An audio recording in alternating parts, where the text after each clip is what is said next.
Hi guys, welcome to my channel. Thank you for tuning in today and I hope you enjoyed today's video. Today's video is about books, some of my favourite art books that I come to time and time again. Now today's video is going to be a little bit of a chatty video and I will leave the names of the authors and the book titles in the description, so you guys, if you want further information, it's easy for you to find. The books I've chosen are ones that I turn to, like I say, again and again. And my question to you is, what books do you turn to time and time again? Like when you just sit down at your art table and you're like, I just want to look at something inspiring and creative, where do you turn to? And this is where I turn to.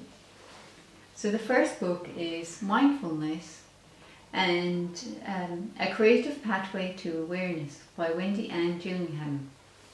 And this book is full of creative exercises and creative ways of doing things, and a lot of it's connected with mindfulness and awareness. So rather than just paint on or draw on, it's just showing you how you look at, to reevaluate how you look at things and how you approach your creative process. So it's really wonderful and it's definitely one that I love. I just have half this book underlined and everything. Like there's just so much in it that it's hard to kind of really know. Yeah, it's just hard to even know which bit to share with you, you know.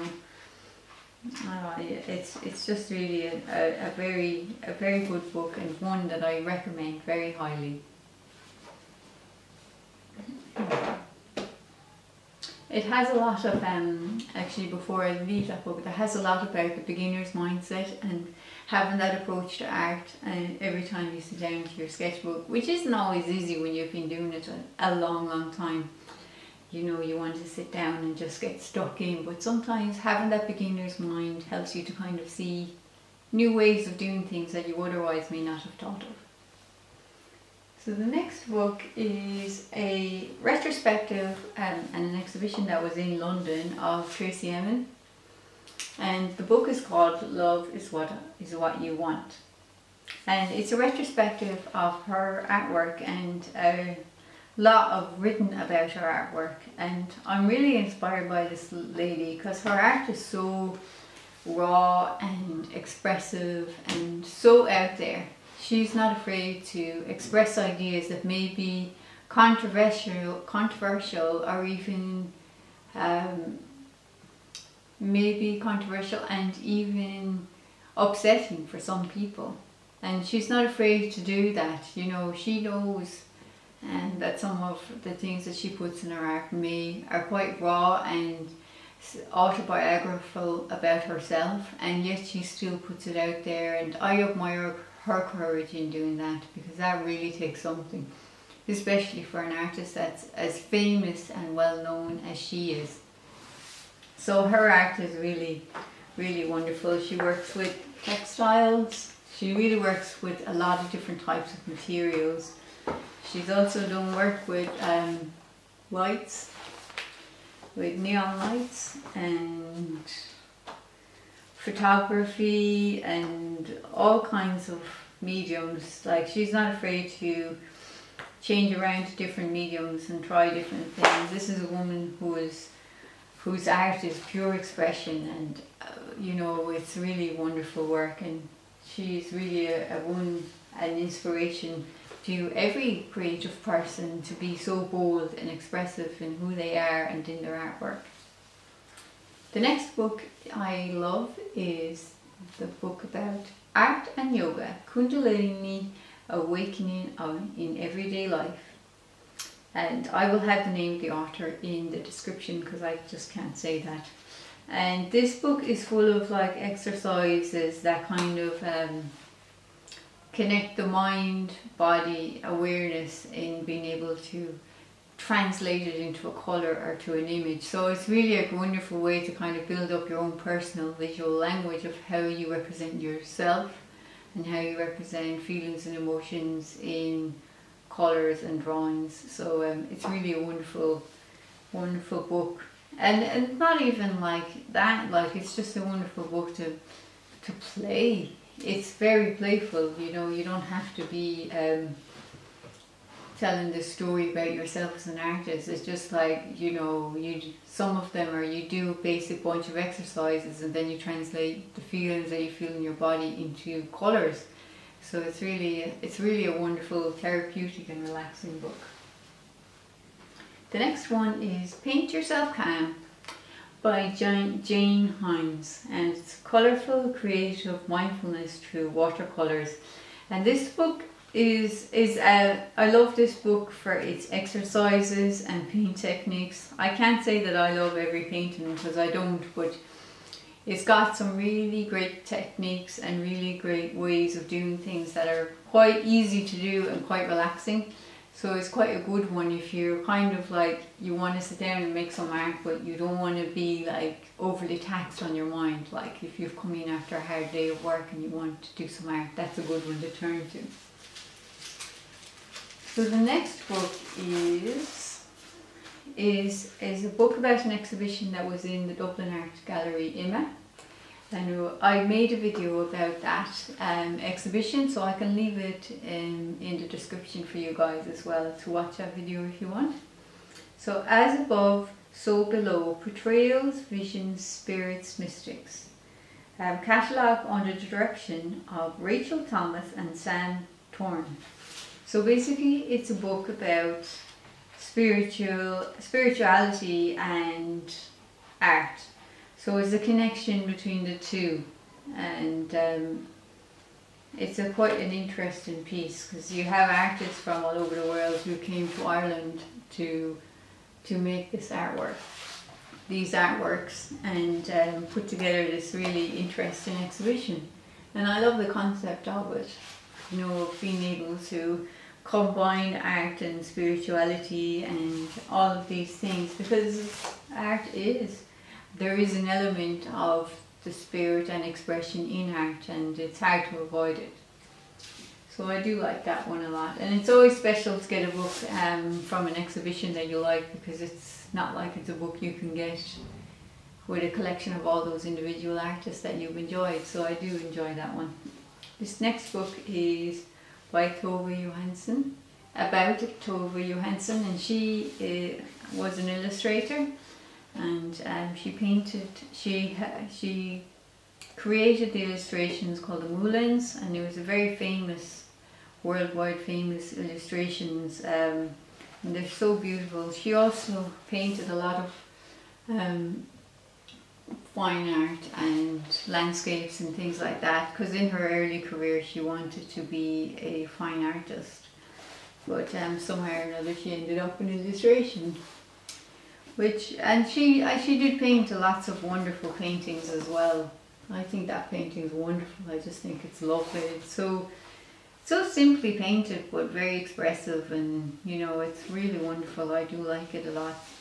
It's kind of one of those books where you just kind of sit through and kind of look at the pictures and read a little bit and put it down again. It's really even to hold it and to have it in your hand, I just love it. It's really one that I recommend so highly.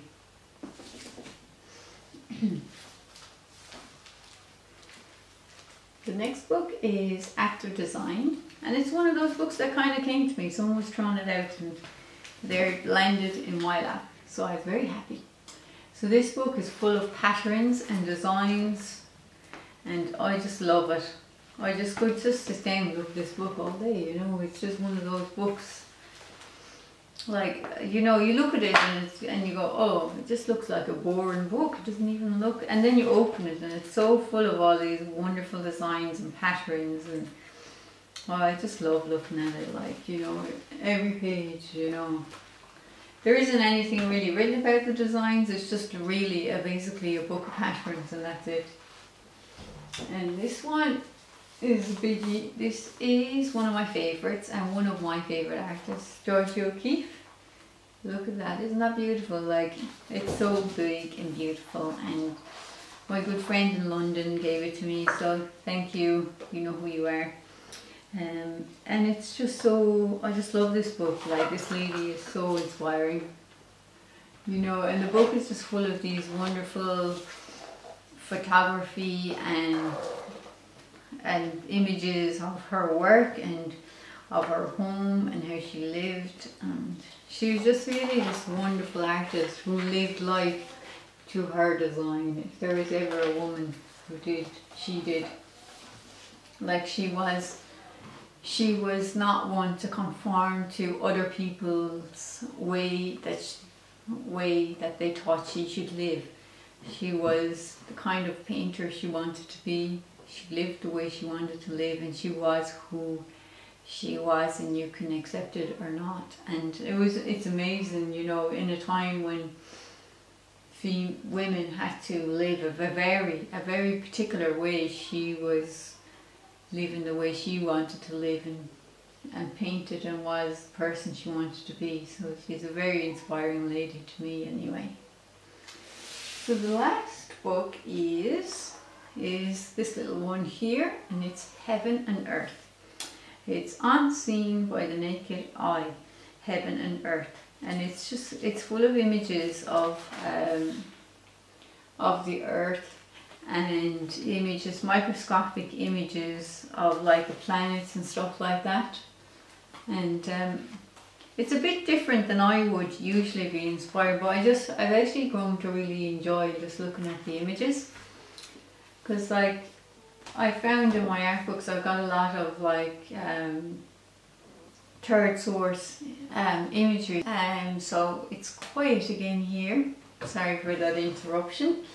So yes, I was on the Heaven and Earth video book, and you know, it's a great book as a second source of inspiration. First source is when you go out to nature or go to a person and draw them, or go to wherever for your first source of inspiration, and you take a picture of it, or you draw a picture. This first source. The second source is when you see a photograph of a landscape or a picture of a person and you want to draw that or reinterpret it. That's the second source. And the third source of inspiration is when you see somebody else's interpretation of a photograph and you draw something inspired by them. So a lot of these books are quite third source inspiration, if that makes sense. Some of them are kind of mix of a few, but most of them are kind of second images from painters or images from art.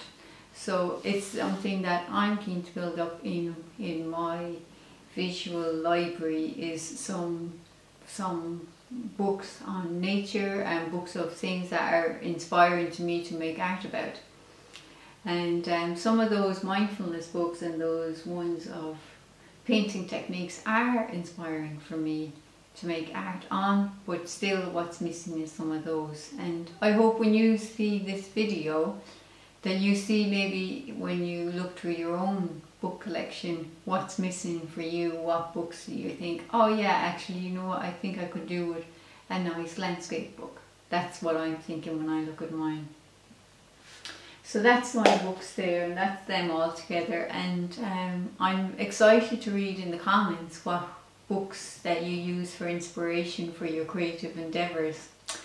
And yeah, that's the main thing. I just want to see what you guys are doing out there, and what inspires you guys, and what books you like, and what artists you love, and things like that.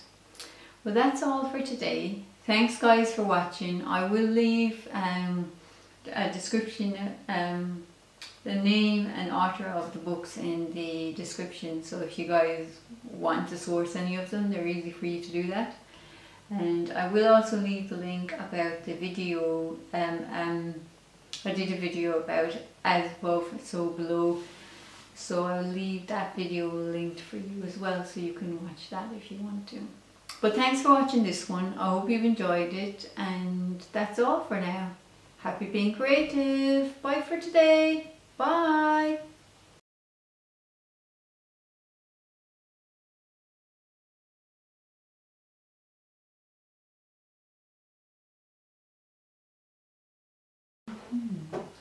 Mm-hmm.